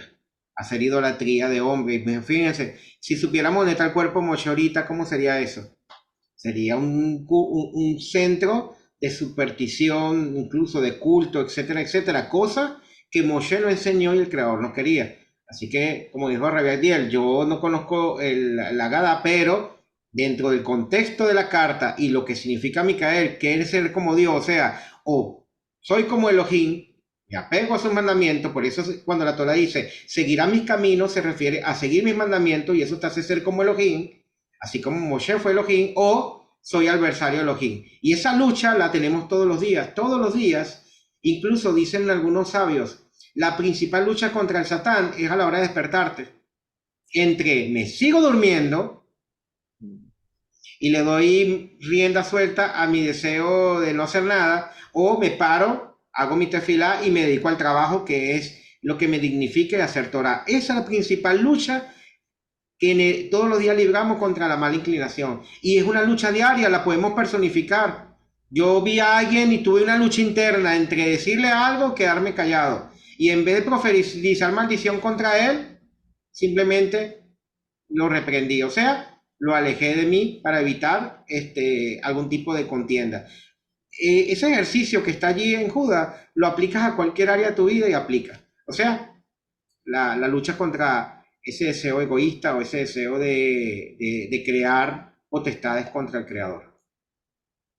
Muchas gracias, maestro Emanuel y Rabia Adiel. Tengo una pregunta aquí de los que están con nosotros.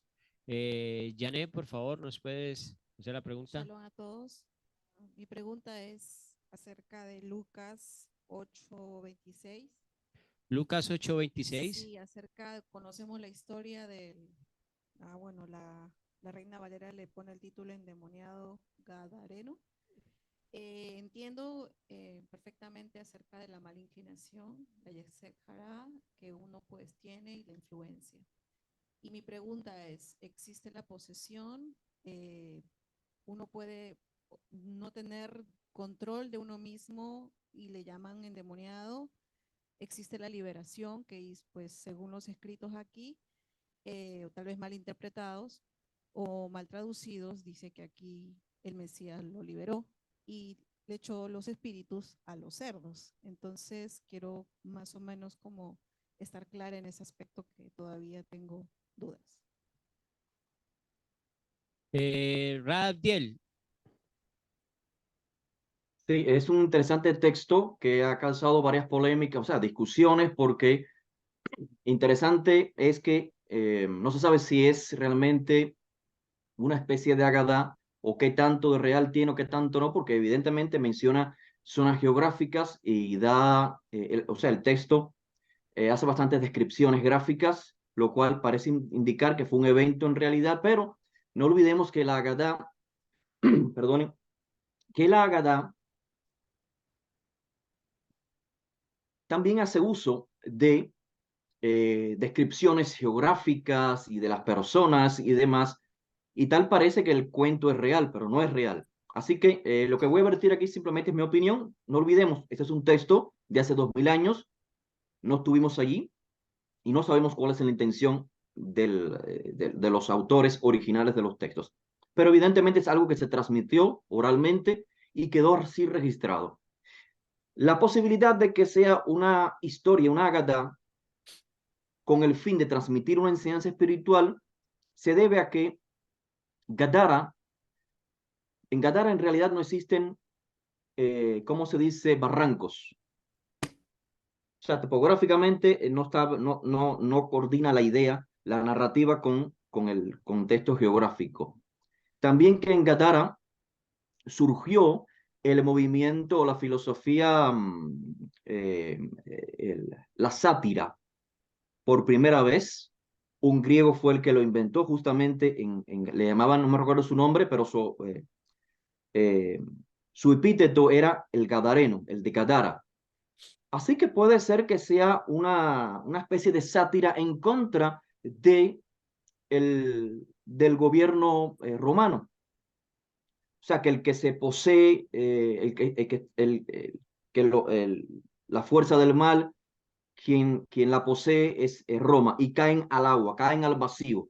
Lo demás es que los cerdos dicen que se ahogaron, pero los cerdos saben nadar. Entonces, hay una serie de información que me hace sospechar la posibilidad, fíjese, la posibilidad de que estemos ante una sátira en contra del poder maligno romano, que como decía Manuel, los judíos percibían esa fuerza militar y ese poder no solamente un aspecto militar, sino que su influencia venía en términos espirituales. Así que la otra posición sería que si no es una sátira, eh, y es creo que el mensaje que sí se puede comprender, sea sátira o no, es que el ser humano, existe el poder destructivo, existe lo que se llama shed, demonio, que en hebreo esto significa simplemente un poder destructivo. Poder destructivo no es el demonio de la mitología griega, que puede ser malo o bueno, no es ese demonio, aunque se traduzca como demonio. Una vez más, los traductores al griego de este mensaje judío emplearon los términos que ellos consideraron los mejores para transmitir la idea. Existían los demonios en el mundo griego que podían ser malos o buenos, en el mundo judío no, el mundo judío, shed ya implica la destrucción y es un poder, una capacidad que el ser humano tiene de crear y gradualmente le va dando fuerza a ese espíritu, a esa fuerza, hasta que lo llega a dominar. Y como esta persona era prácticamente una persona esquizofrénica, que andaba desnudo y era un agresivo. Entonces, el mensaje que transmite el texto es que Josué tiene poder sobre esos espíritus. Repito, espíritu, ruach, es un término que los judíos en la antigüedad empleaban para lo que ellos no podían conocer o ver. Las enfermedades que hoy podemos saber que existen gracias a los lentes que podemos detectar, las bacterias y demás, en la antigüedad le llamaban simplemente espíritu, ruach. No es porque eran ignorantes, es que tenían que en su breve vocabulario antiguo, le ponían estos nombres muy fáciles de manejar, como ruach hara, el mal espíritu que Dios le envió a el rey Saúl, que era una especie eh, de alteración de su espíritu, de su forma de ser que le creaba fuertes dolores de cabeza. Y esto es, en contexto, Saúl comenzó a desobedecer a Dios, esto es, comenzó a dar riendas sueltas a su mala inclinación, a la potestad que Dios le dio como ser humano de hacer el mal o el bien. Entonces, ese mal comienza a generar lo que se llama en español ruach, que es una fuerza que domina a la persona. Las personas que conozcan un poco de eh, cultura africana verán que esto que le llaman la posesión de espíritu sí existe y es una fuerza que domina a la persona que el mismo ser humano le va dando riendas sueltas, hasta que se siente poseído por esta fuerza. Anteriormente ponía el ejemplo de Ruach Kina, el espíritu de celos que está mencionado en el libro de la Torá. Se habla de un espíritu de celos, dice que le entra al hombre. ¿Qué significa esto? ¿Que es un ángel maligno que poseyó a la persona? No, es que el hombre comienza a celar él mismo a su esposa o viceversa y va creando este espíritu que lo controla y vive celando y viendo lo que no es real, pero en su mundo de celos lo puede ver. Así que traslademos ese concepto de espíritu de celos a los espíritus inmundos, que son espíritus inmundos, personas que obran mal. Y creo que trato de responder de manera bastante concisa esa interesante pregunta.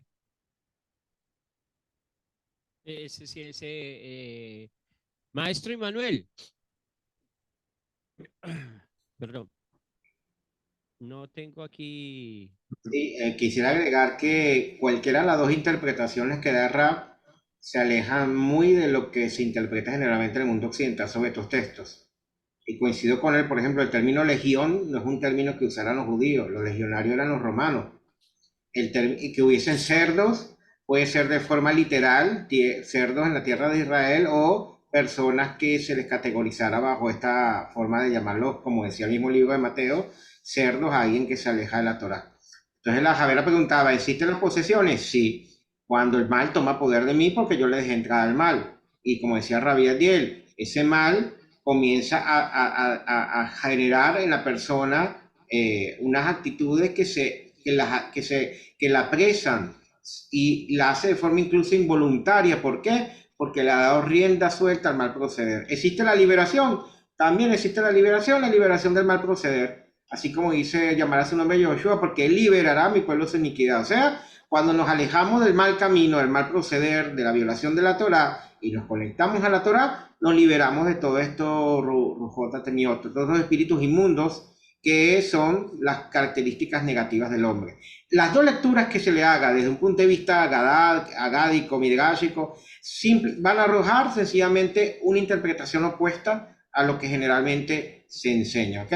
Y yo creo que incluso con un mapita ves la tierra de Gadaria, la puesta de Galilea, ves que hay una corriente de agua, o sea, puedes hablar de Tevilá, puedes hablar de purificación, puedes hablar de cualquier cosa, menos de lo que generalmente se enseña, porque esto que está haciendo el Rabiat tiene una interpretación en contexto y tomando ciertas fuentes que se conocen de algo que se escribió hace 2000 años. Pero si tú quieres imaginarte muchas cosas diferentes, bueno, no hay límite para la imaginación humana. Y algo que quería justamente rescatar es que siempre cuando vemos la serpiente de Génesis, para las corrientes antiguas, para las culturas antiguas, la serpiente era un símbolo de inteligencia. Incluso Maimónides toma ese concepto cuando habla de la parábola del Edén, en los primeros capítulos, la inteligencia usada para el mal. Cómo yo racionalizo los mandamientos y los amoldo a mi deseo egoísta, a mi mala inclinación. Y entonces vemos, como decía Rabbi Adiel, y como hemos venido aprendiendo en todo esto, el Satán justamente es un ser inteligente porque es tu misma inteligencia actuando, pervirtiendo, y rescato lo que dice Judas, dice, porque algunos hombres han entrado encubiertamente a lo que de antes han sido destinados, hombres impíos que convierten en libertinaje la gracia de vuestro Elohim, y niegan al Elohim, el único soberano, y a nuestro Señor Yehoshua HaMashiach. Esa es, y eso no se hace con ignorancia, se hace con audacia, con astucia. Pervertir una enseñanza y adaptarla no es un trabajo que verdaderamente cualquiera lo haga de forma sola, simplemente es eso, direccionar mal todas esas grandes características que el Creador nos dio, como esta gran mente poderosa, que es capaz de crear el bien, pero también hacer el mal. Y lo que la mente cree, lo crea. Lo que la mente cree, lo crea. Y el hecho que la mente lo crea no significa que existe. Si tú crees que vas a ver una imagen de un santo en una esquina porque te pones a rezar 9 horas al día, llega un momento en que lo vas a ver. Pero no significa que verdaderamente existe. Y el hecho de que, y rescato con esto para culminar la idea, tenía una imagen aquí muy interesante porque me gusta ver imágenes así de internet que hablen de temas parecidos, pero que ayuden a evocar razón. Dice Anthony Franz, si 50 millones de personas creen en una tontería, sigue siendo una tontería. Adelante, Walter. Sí, esa última frase que diste el que lo crea en su mente lo va a creer. Me recuerdo hace muchísimos años en Colombia viajando, bueno, con un grupo de amigos, yendo a la finca de un amigo, nos tocaba que caminar por una trocha y no habían luces. En las entradas de las fincas, por lo general, los portones son anchos de ladrillo y pues lógicamente en la oscuridad, cuando uno va caminando, pareciera que se moviera, ¿no? A la luz de la luna, uno a distancia parecía que había algo que se movía. No es que se movía el muro, sino que el movimiento de la cabeza y la oscuridad hacía pensar de que algo se estaba moviendo. Pues cada vez que nos acercábamos más temores nos daban porque lo único que veíamos que eso se movía para adelante y para atrás, íbamos creyendo de que había alguien ahí. Muchos por un momento nos asustamos y cuando llegamos bien cerca al muro era un muro blanco.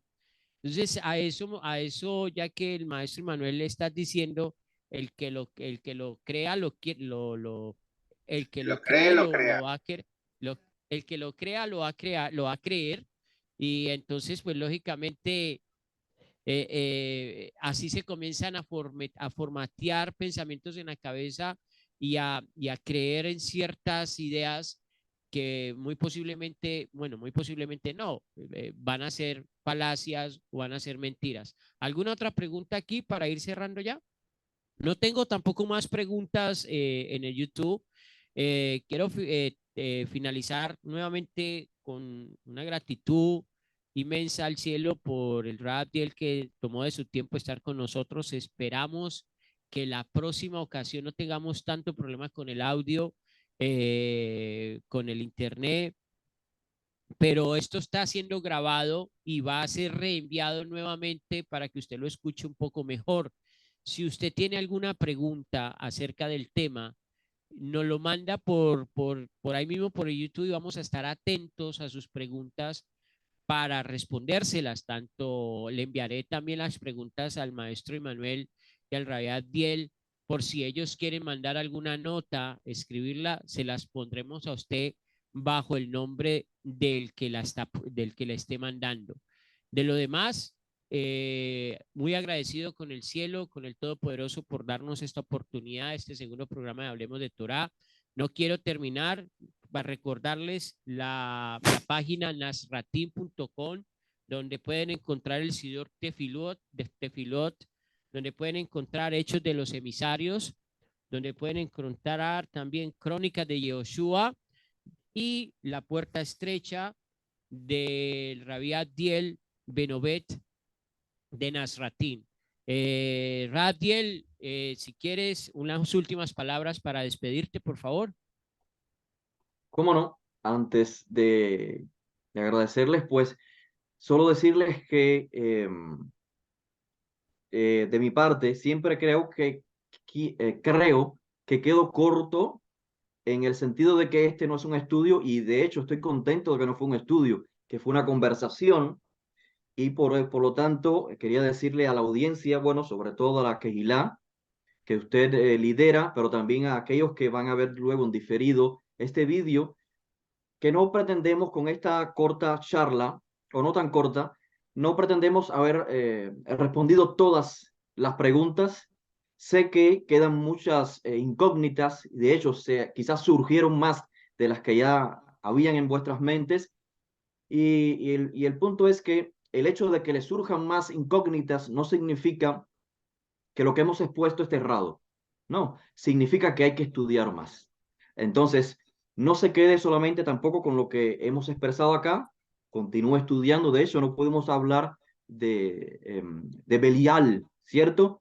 De ese otro personaje enigmático, misterioso que menciona Paulo, Saúl de Tarso en una de sus cartas, que mencionan los autores de los rollos del Qumran, ¿cierto? El líder de los mensajeros malignos, Belial. Otra vez, vayamos siempre al contexto hebreo. ¿Qué significa Belial? Significa Beliol, Belial. ¿Qué significa esto? Simplemente alguien que no lo merece, un absurdo, por así decirlo, uno que no vale nada. Y son los epítetos que el judío le daba a justamente esto que es malo. Entonces, la Biblia es un libro hebreo. Para entenderlo, hay que entender el mundo hebreo. Y si estamos hablando de hace 2000 años atrás, pues el estudio tiene que ser mucho más arduo. Así que yo agradezco, estimado Walter, maestro Walter, por la invitación. Para mí ha sido un gusto totalmente. Y le repito, cuando usted guste invitarme, para mí va a ser seguro muy placentero estar acá y compartir con la Quejilá y con mi estimado amigo maestro Immanuel. Muchas gracias a todos.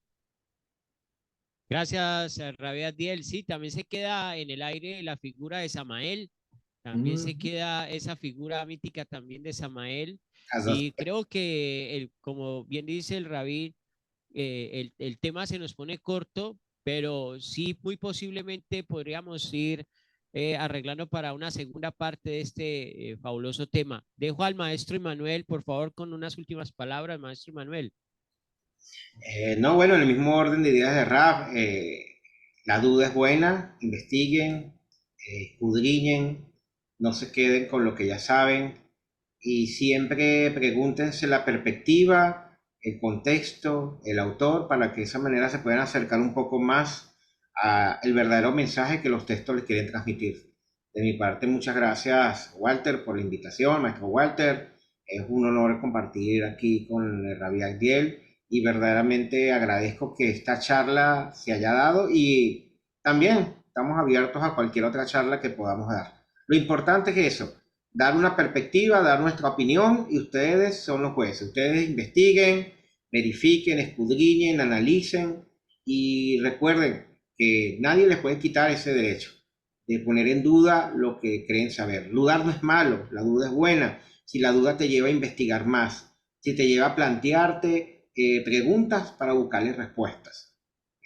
No pienses que dudar está atentando contra tu fe, porque la fe, la muna verdadera, se basa para nosotros en el estudio y en la práctica de la Torá. Si existe Satán o no existe Satán, yo ni lo menciono, tú no lo mencionas, y eso no va a afectar nuestra forma de guardar Shabbat, no va a afectar nuestra forma de conectarnos con el Creador. Al final son conceptos que se han levantado y que en cierta manera sencillamente son pequeños estorbos en nuestra forma de ver al Creador y de ver la creación. Pero vamos a ir puliendo y cada vez refinando nuestro servicio divino a través de la investigación.